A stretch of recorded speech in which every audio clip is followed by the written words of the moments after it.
The iPhone 12 has now been officially revealed.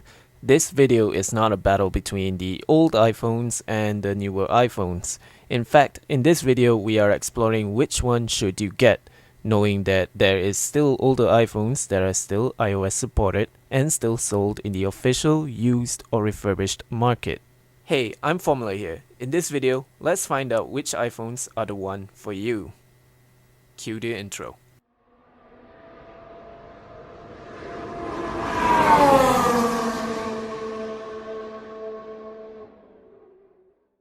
Let's make this easier to understand.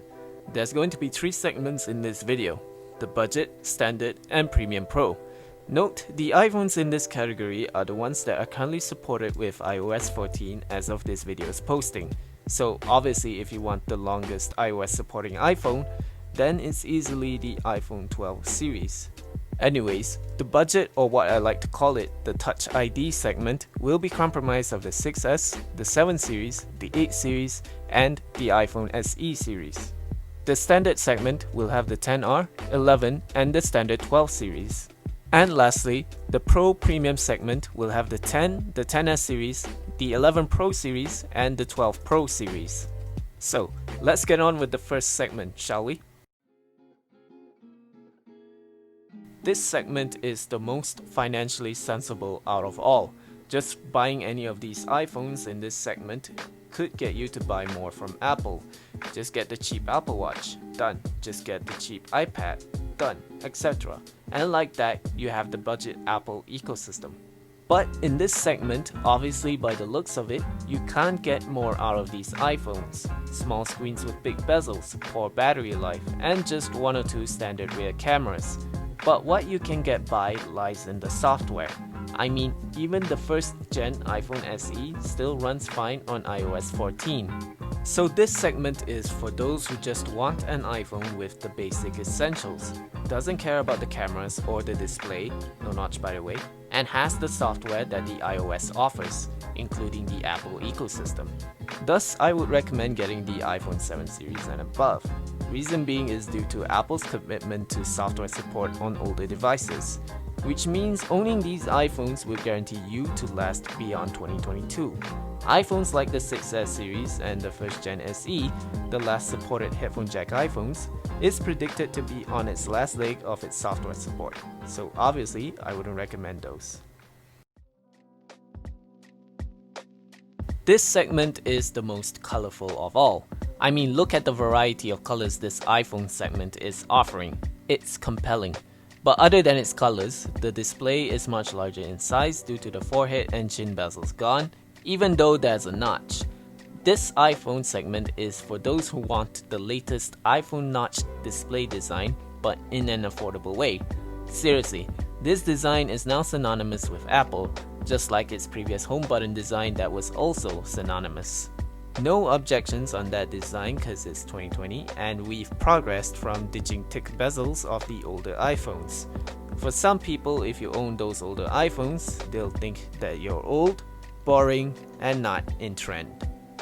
Thanks, sheeps. Moving on, out of these iPhones in this segment, the 10R is not worth recommending out of one reason: it's single camera. I mean, if you were to buy an iPhone with a single camera, you might as well just go for the 2nd gen SE or the 8 Plus. You get more bang for your buck if you buy those iPhones instead of the 10R.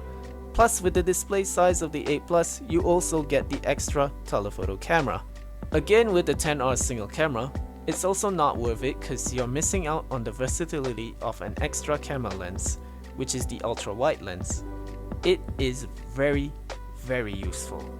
Whether it's for taking photos or videos, you get more view or subjects into the frame, and this would benefit a lot when you post on social medias, for work, or sharing it with your friends and loved ones.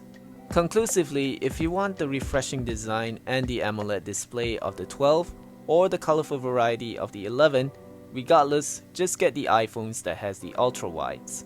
A little bit expensive than the 10R, but I'm absolutely certain that you're not gonna regret it. Now onto the last segment.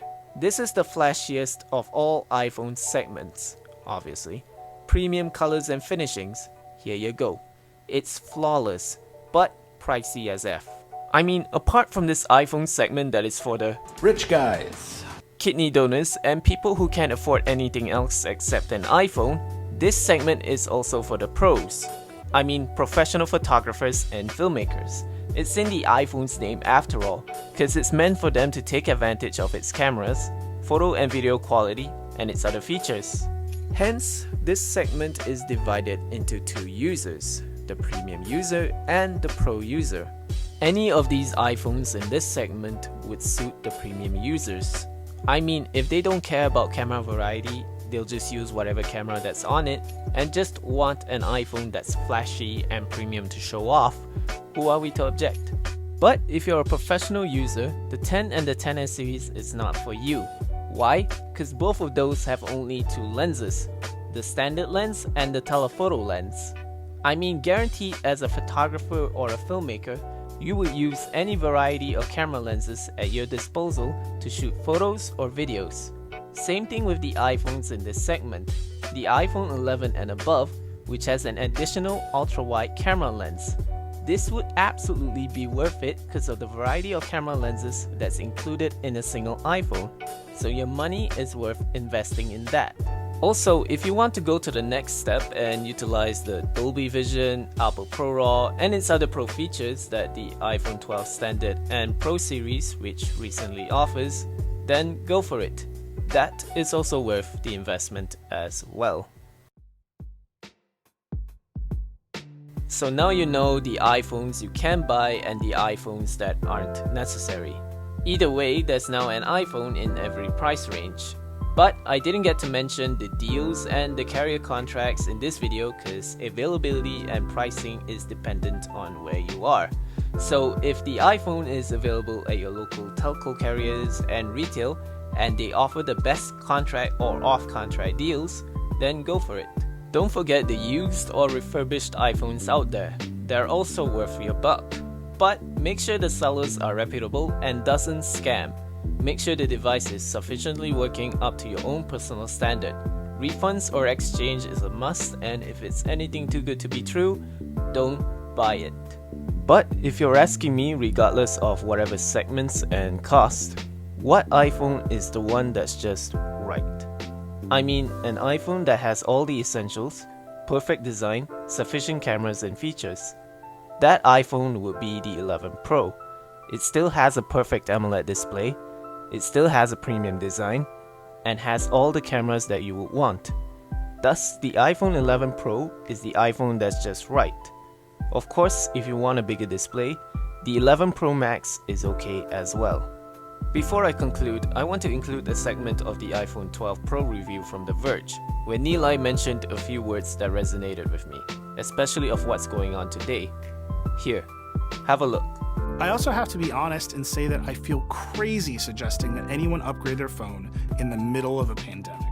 If it's time to upgrade and you want a new phone, the iPhone 12 Pro is a great choice. Anyone with an iPhone XS or older will love the new cameras and enjoy the new design. I have a kid, we upgrade every year because I always want to have the best cameras on our phones. But I'm not sure that's enough when times are tight for so many people. And I don't think 5G is all that big of a deal yet. The networks aren't really built out, and there aren't exactly killer apps for it, and we're all spending most of our time at home anyway.